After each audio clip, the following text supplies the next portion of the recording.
بنياس علينا يا نجم السيل، ابطأ علينا الحر، ابطأ علينا الهدف، فيها شك لكنها رايحة الى المرمى. يوسف يضعها، بو يعقوب نياكاتي يسجل لمصلحة بنياس. يتقدم الان السماوي باول اهداف المباراة. يا سلام يا سلام يا سلام، كانوا يقولون زمان في رابطة بنياس، بنياسة يا بنياسة، والان بنياسة قوي باسة يسجل في مرمى العين ليعلن عن التقدم باول اهداف المباراة.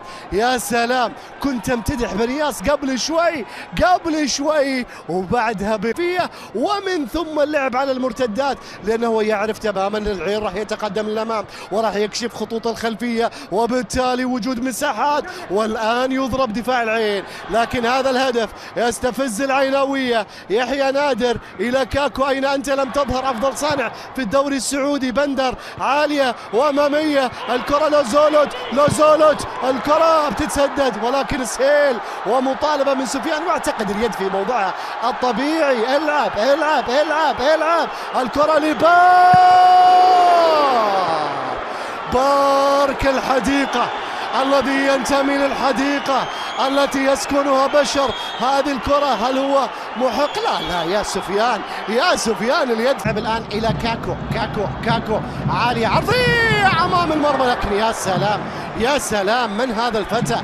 واتيا صاحب 30 سنة. الكرة الآن ملعوبة للعين داخل منطقة الجزاء، أعتقد الكرة لازالت تتسدد وبتتخلص. يا سلام يا ضلحاني، دائما مبارياتك أمام العين. بنياس شوف هذه الكرة، شوف هذه التسديدة من عمير لك، وأيضا الضلحاني مرة أخرى. الأطراف بشكل دائم المهاجمين. الكرة الآن لسفيان ولكنها أطول من اللازم.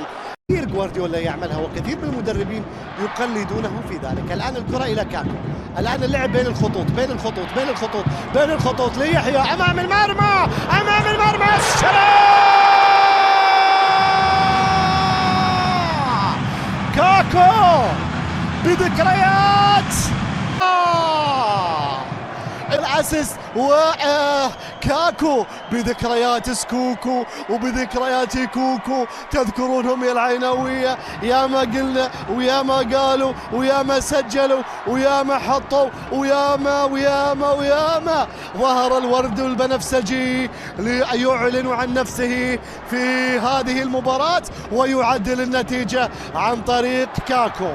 نجوم المباراة عمير بيلعبها، ولكن ذلك الكرة ليحيى نادر. الكرة الآن لعمير بيحاول. يا سلام، ولكن ماذا فعلت يا إيريك؟ لكوامي بيجرب، والكرة إلى خارج. لا زال فيه نفس، الزعيم يتنفس، الزعيم يحاول أمام المرمى، راحت إلى ضربة أمام المرمى، أيضا بتتخلص. يهجم في بيلعبها أمامية، كرة بترجع، آخر كرة للعين، آخر كرة كانت قبل شوي كنا نقول الأخيرة، وهذه ما زالت. هذه كرة ترجع مرة ثانية، كوامي يا سلام! لا تعملن الزعيم، لو في عمر المباراة هناك حياة، والحياة يا كوامي. السالفة يوم تبغي تقولها وتبغي توصفها صعبة.